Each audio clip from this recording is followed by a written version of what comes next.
Thank you. Let me invite Honorable Uzalendo to take his seat while the PSS retreat. Let me now invite Principal Secretaries in the Ministry of Interior and National Administration to witness the signing of the performance contract for the ministry, as Honorable Uzalendo is currently acting Cabinet Secretary for Interior and National Administration.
PSS to retreat, Honorable Uzalendo to take his seat as acting Cabinet Secretary in charge of Culture, the Arts, and Heritage.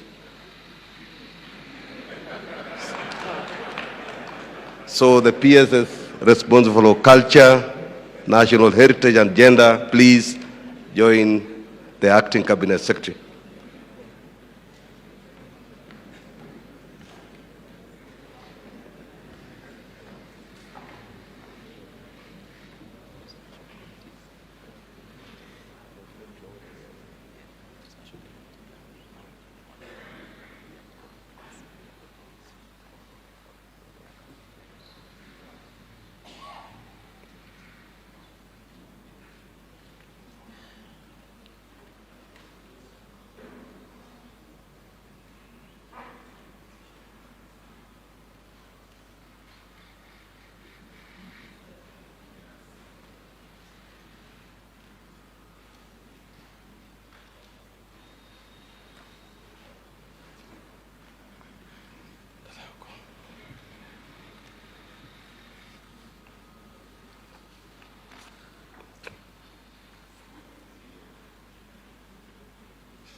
So the Honorable Acting Cabinet Secretary of Culture and Heritage can now retreat with the PSS and member of the National Assembly in charge of the committee and I call upon now the next office to sign the performance contract is the State Law Office, the Attorney General, Ms. Dorcas Akik Oduor, accompanied by Shadrach Mose, and they will sign in the presence of Honorable George Kitonga Murugara, if he's present, or any other member of that committee.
Next is Minister of Defense, Honorable Rosalinda Soipan Tuya, accompanied by Dr. Patrick Mairiru, in the presence of Honorable Nelson Koech.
Next is the National Treasury and Economic Planning, the Honorable CPA John Bandi Ngongo, accompanied by Dr. Chris Kipto, James Mohati, and Francis Kuria Kimani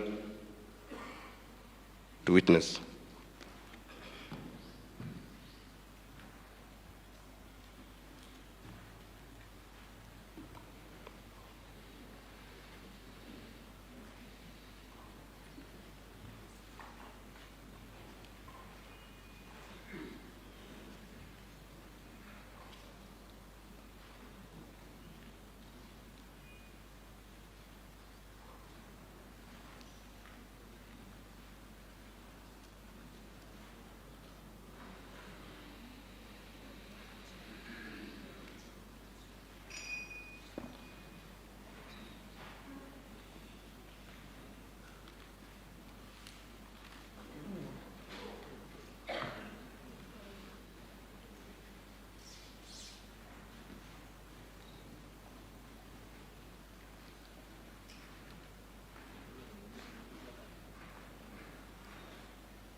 Your Excellency, next in line is Minister of Public Service and Human Capital Development, Cabinet Secretary Honorable Justin Muturi, in witness whereof by Amos Kathesha, and in the presence of Honorable Eric Mushangi Karemba, if he's available, if he's around here, not here.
Next is Minister of Water, Sanitation and Irrigation, Engineer Eric Murithi Mugaa, in witness whereof by Mr. Julius Korir and Mr. Efansas Kimani. In the presence of Honorable David Kangogo Bowen, if he's around, the Chair of Departmental Committee on Blue Economy and Irrigation.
Next is Ministry of Cooperatives and Micro, Small and Medium Enterprises Development, the Honorable Wycliffe Ambetsa Oparanya, in witness whereof by Mr. Patrick Kilemi and Ms. Susan Mangeni, in the presence of Honorable James Mwangi Kaguya, if he is around.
The next, Your Excellency, is Minister of Environment, Climate Change and Forestry, the Honorable Aden Bare Duale, in witness of Dr. Engineer Festus Ngeno and Mr. Kitonga Mugambi, in the presence of Honorable David Kikaria, if he managed to arrive.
Your Excellency, the next is Minister of Health, Dr. Deborah Mulongo Barasa, witness whereof by Mr. Henry Kimtai, Hari Kimtai, and Ms. Mary Mudhoni Muriuki, in the presence of Honorable Dr. Robert Bukose, Chairperson, Departmental Committee on Health.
Next is Ministry of Investment, Trade and Industry, Honorable Salim Vuria Mugala, accompanied by Abubakar Hassan Abubakar, Alfred Ombundo Kombundo, Dr. Julius Muhwana, in the presence of Honorable James Kakuya Mwangi, if he is present.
Next is Minister of Education, Mr. Julius Migos Ogamba, Cabinet Secretary, Dr.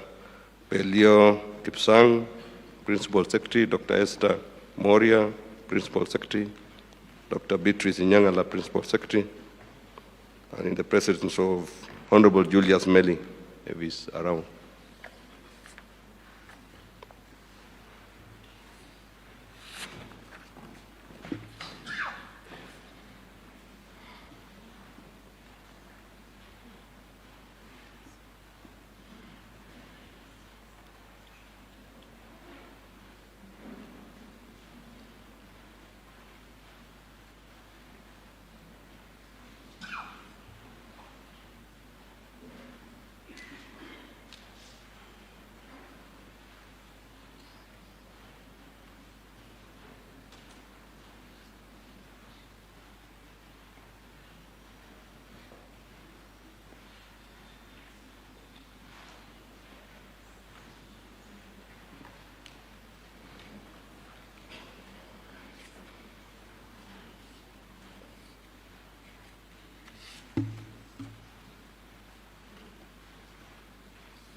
Your Excellency, the next is Minister of East African Community and Regional Development, Honorable Ms. Beatrice Askul Moe, Mr. Abdi Dubat Vido, and Mr.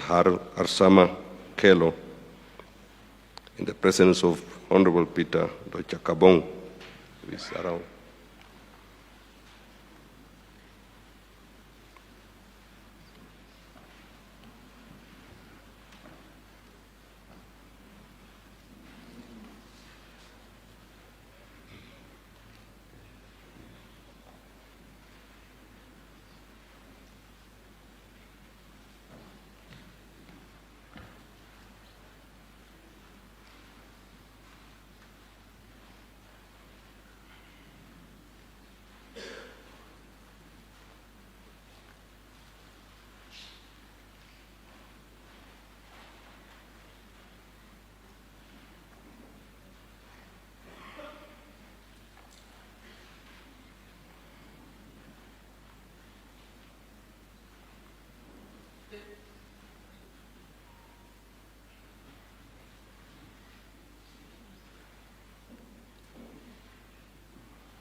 Next is Minister of Agriculture and Livestock Development, Dr. Andrew Mhia Karanja,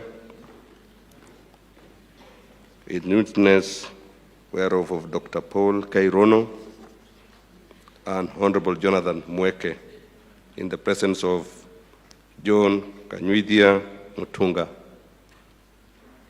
Chairperson, Departmental Committee on Agriculture and Livestock.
The next in line, Your Excellency, is Ministry of Roads and Transport, Mr. Davis Kechirchir, Cabinet Secretary, PS Engineer Joseph Mbugwa, and PS Mr. Mohamed Dakar, in the presence of Honorable George Macharia Kariuki.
Your Excellency, the next is Minister of Labor and Social Protection, Honorable Alfred Nganga Mutua, PS Shadrach Mwadime, PS Mogosi Motari, in the presence of Honorable Alice Wambui Nganga, if she's around.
The next is Minister of Youth Affairs, Creative Economy and Sports, Honorable Kipchumba Murkomen, accompanied by PS Ismail Mahali Madei, Engineer Peter Kaitum, in the presence of Daniel Wanyama Sitati, Chairperson, Departmental Committee on Sports and Agriculture, and Culture, sorry.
The next is Minister of Lands, Public Works, Housing and Urban Development, Honorable Alice Pahome, Cabinet Secretary, in the witness whereof by Honorable Generali Korir Nixon, Mr. Charles Hinga Mwaura, and Mr. Joel Simatua Loremoi,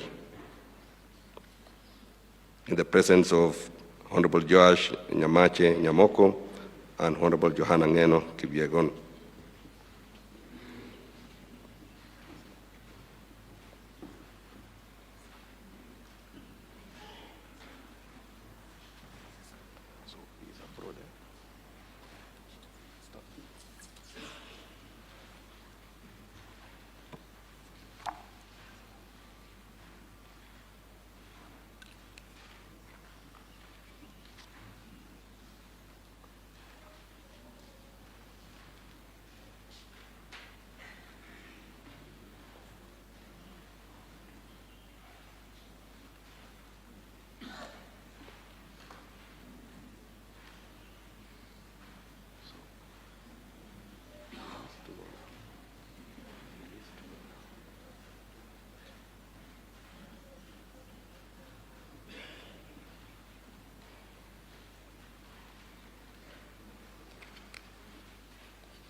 Next, Your Excellency, is Minister of Tourism and Wildlife, the Honorable Rebecca Miano, in witness whereof by Mr. John Lekakeny Ololtua and Ms. Musaya Sylvia Kihoro, in the presence of Chavez Kareke Mbuki.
The next, Your Excellency, Minister of Energy and Petroleum, the Honorable James Opio Wandai, Cabinet Secretary, accompanied by Mr. Alex K. Washira, PS, and Mr. Mohammed Liban, Principal Secretary for Tourism, in the presence of Honorable Vincent Musyoka Musau, Chairperson, Departmental Committee on Energy.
Your Excellency, last but not least, is Ministry of Mining, Blue Economy and Maritime Affairs, the Honorable Hassan Ali Joho, Cabinet Secretary, in witness of whereof Mr. Elijah K. Mwangi, Ms. Betsy Njagi, Mr. Jovri Kaituko, in the presence of Honorable David Kigeria and Honorable David Kangogo Bowen.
Your Excellency, sir, this brings us to the end of this first part of our ceremony. Your Excellency, you may kindly take your seat at the designated presidential dais.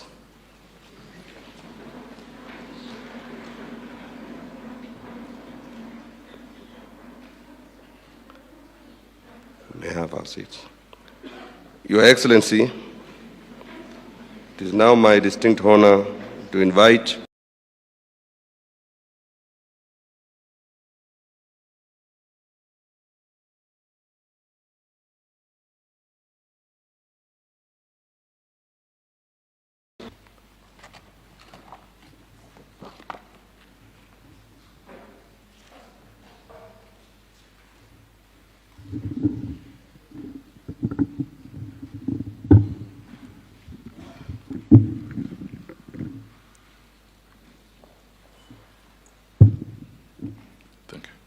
Your Excellency, the President of the Republic of Kenya,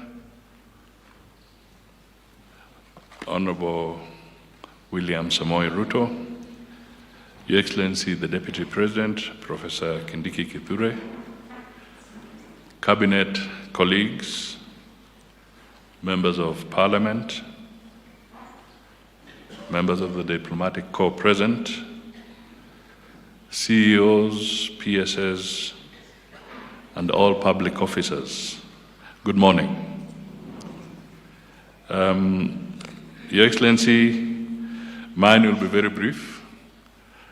We have appended our signatures to the performance contracts, and it is our duty to make sure that we honor what we have signed up to.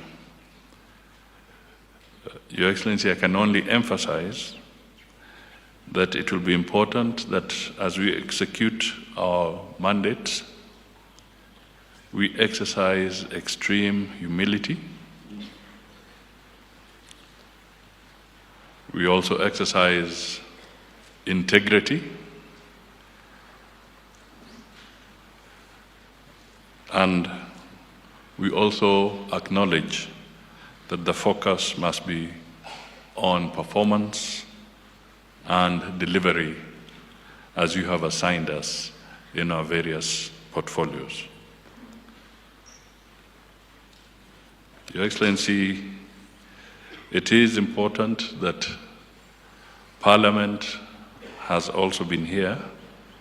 They oversight us, and I think the message that we get from their presence also is that they are likely to be more vicious in their oversight assignments as they look at all the various dockets and what is expected of us. With these few remarks, it is my singular honor, Your Excellency, to now welcome the Deputy President, Professor Kindiki Kithure, to make some remarks and thereafter invite you to address us. Thank you.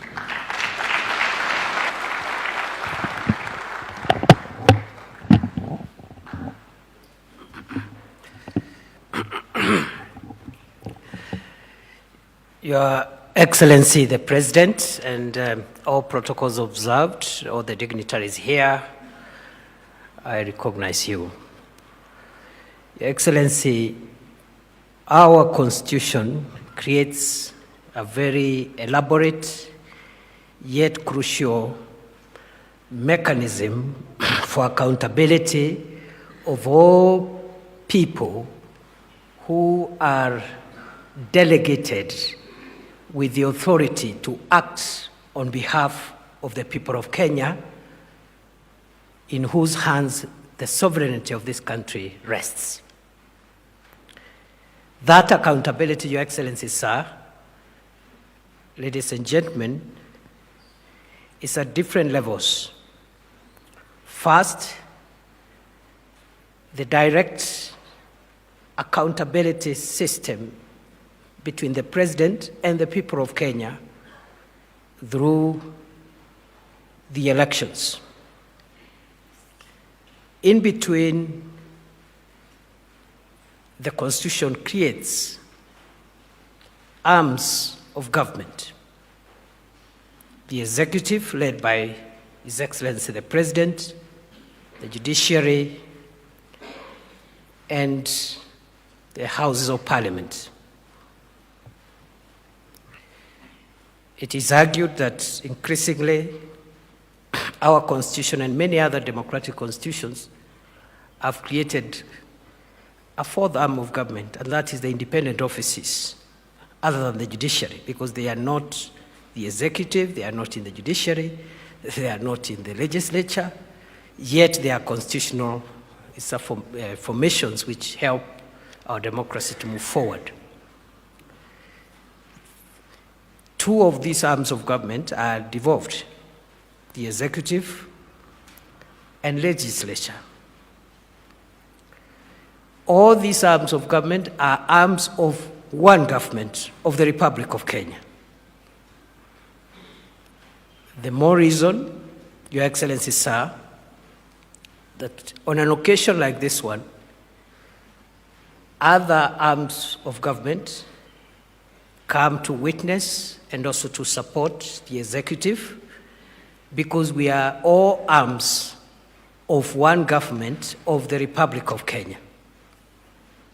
Going forward, under your leadership, Your Excellency, we hope we'll be able to build greater harmony and coherence among the arms of government and the two levels of government, because all of us, from yourself and everybody else exercising authority in this country of whatever nature, does so on behalf of the people of Kenya, and the government is one, but with various arms and various levels, as I have outlined. Therefore, Your Excellency, it is a great occasion for us today, even as we look at the performance contracts of those of us who are in the executive, as we make sure that we enhance our accountability to the people of Kenya as you lead us. The second and last remark I want to make, Your Excellency, sir, is I've been reflecting on a day like this one, what this means to us who are here. It means that we are expected, in the context in which we exercise our mandates, to ensure that whatever commitments we make, we fulfill them. Because accountability demands transparency, report back, and evaluation. And Your Excellency, it is my very humble view that in the context of a very vibrant democracy that Kenya is, going forward, we have to work harder, faster, more efficiently, if we have to keep pace with the very vibrant democracy that our country has become. Your Excellency, I'm happy to be part of this, and I promise you from where I sit to support you and to work with all the other colleagues as you lead us to deliver a better Kenya, a more inclusive Kenya, a Kenya that is sensitive to the needs of its people, and a government that is sensitive and responds to the needs and aspirations of the people of Kenya. Permit me, Your Excellency, to request all my colleagues to be upstanding as I welcome you to address us. Mr. President, you're welcome, and thank you very much for this occasion.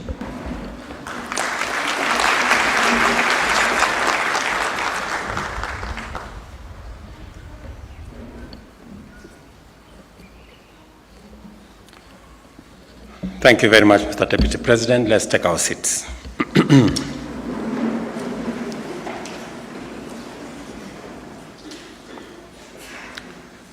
Let me first take this opportunity to welcome all of you present here, members of the executive, members of the legislature, members of independent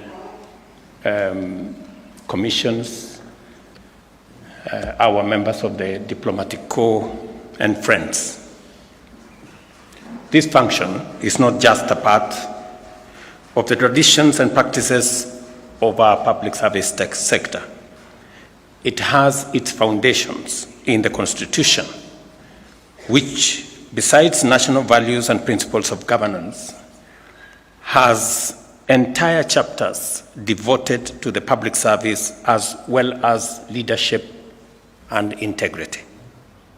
These provisions, alongside other laws enacted under them, when seeking our and receiving public services, define the expectations and entitlement of citizens. For us, they also set the standard we must uphold at all times in our performance individually and also collectively.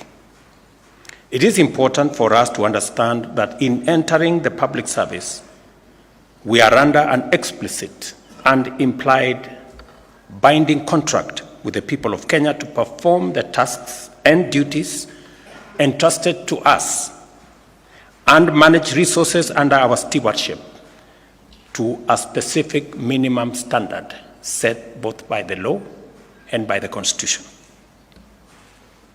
It is therefore always a good strategy to establish the document and clear terms and conditions to which we and the citizens of Kenya can make reference in evaluating whether we are doing our jobs as is required of us and providing meaningful value to the people of Kenya.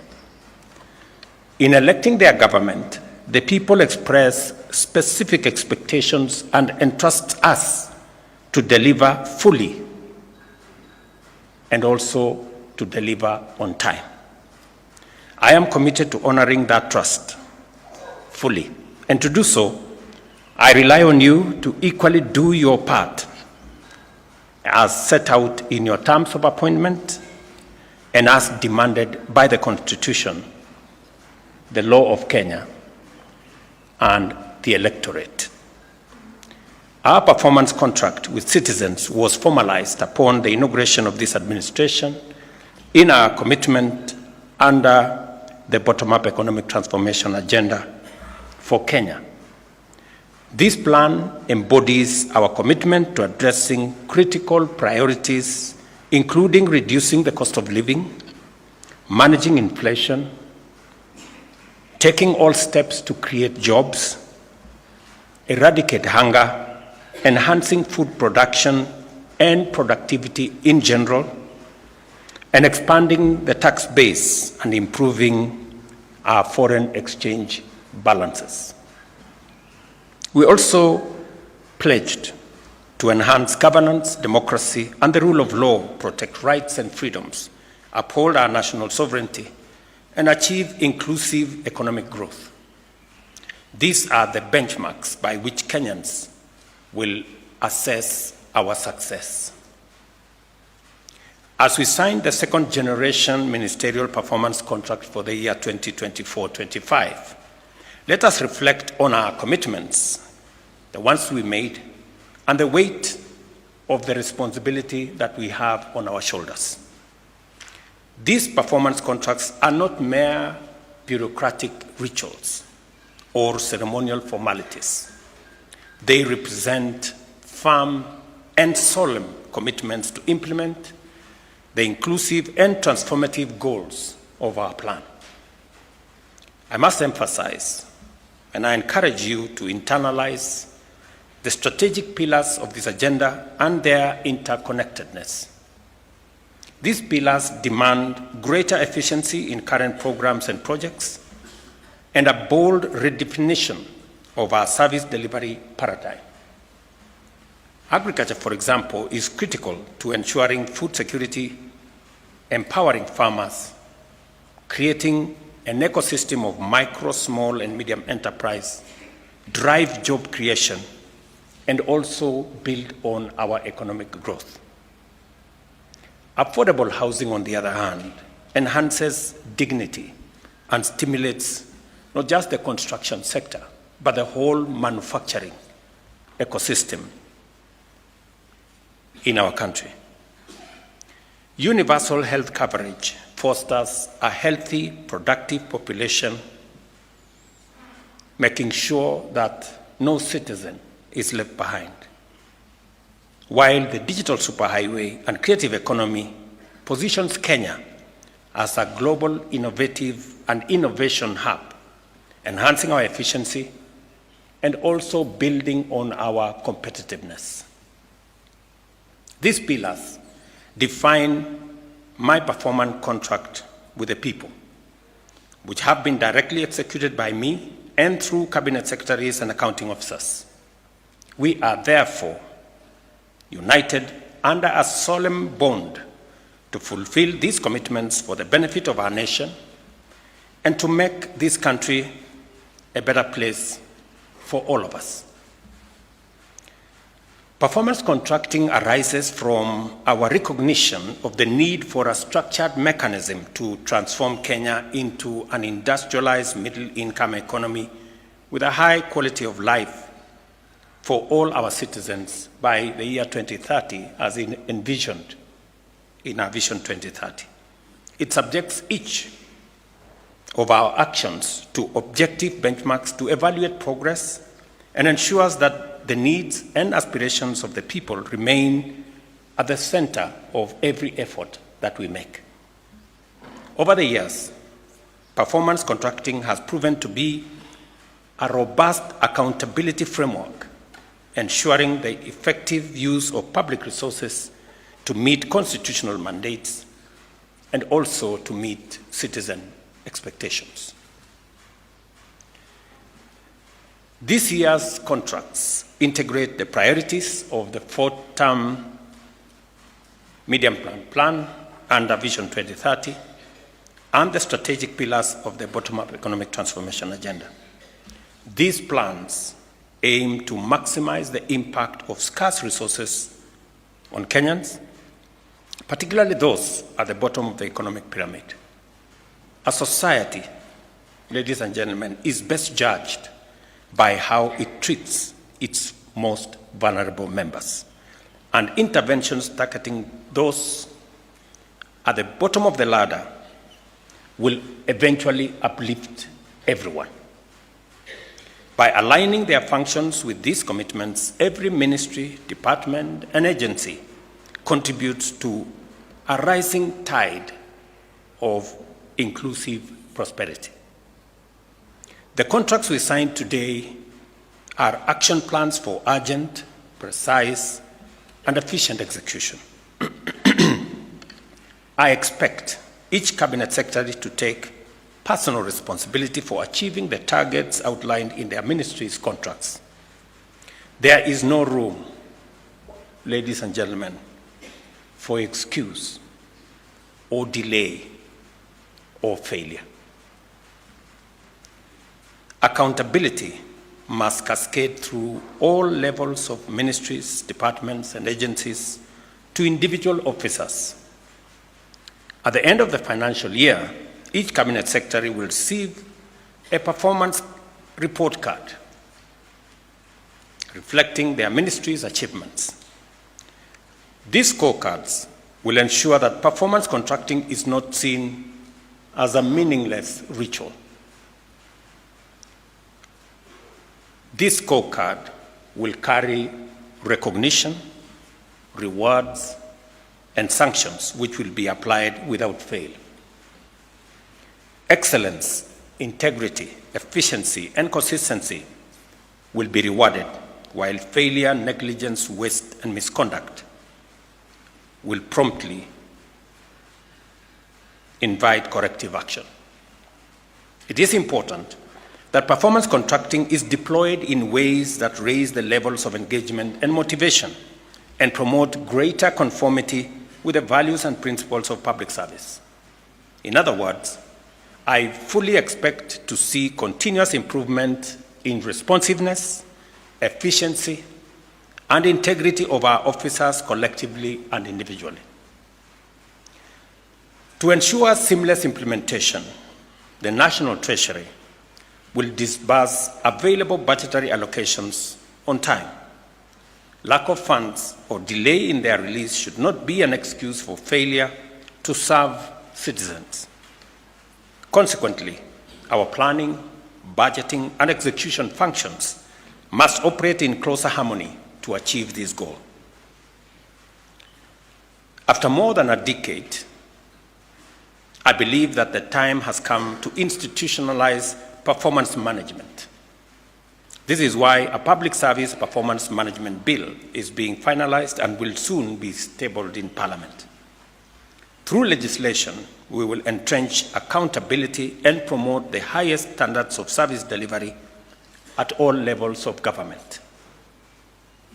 To strengthen coordination I have also established an office to focus on performance and delivery management in the Executive Office of the President. Through this office, all MDS will be facilitated to quickly address performance deficiencies and oversee the timely implementation of corrective measures. Performance management is a best practice that must include the entirety of government, and no taxpayer-funded institution should be exempt from the mandate to deliver. I commend constitutional commissions, county governments, and institutions that have embraced performance contracting and urge those that are yet to adopt this framework to do so in the spirit of accountability and conformity with the values and principles of public service. Because overall accountability rests with me, I take this responsibility and opportunity to assure you of my full support in fostering a performance-driven culture within the public service in furtherance of faster delivery of our national transformation agenda. Each one of us is required to deliver on our commitments, and the best way to do so is by working together, united by the urgency of the need to transform Kenya and ensure that every citizen experience the full promise of this country's abundant opportunities and possibilities. I look forward to working with each and every one of you, and I'm happy that on this occasion we have chairmen of parastatals, we have a chief executive of government agencies present here, so that we can approach this with a whole of government drive and momentum. I want to assure you that although we are in a difficult place globally, economically, but I am very confident that we have the team, we have the people, and we have the plan and the goodwill to transform our nation. I have no doubt in my mind, and there is no room for failure. We must succeed. We must build on the synergies that exist within government departments, work together towards creating the momentum that is going to make each and everyone succeed. I want us to understand that the failure of one sector of government, one department, one agency, one ministry affects the overall performance of government. And therefore, it is our collective responsibility to make sure that using the whole of government approach, that we ensure that we build the necessary momentum and also synergy so that we can succeed together.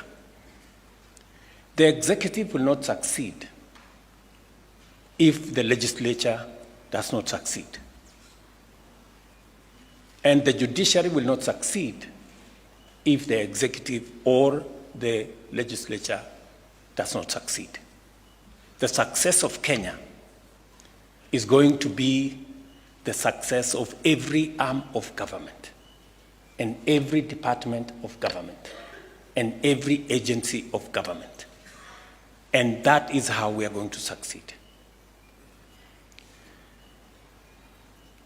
I want to assure us, as the people of Kenya, that we are in a very pivotal moment. We have taken on a transformative pathway. We have taken on very difficult assignments.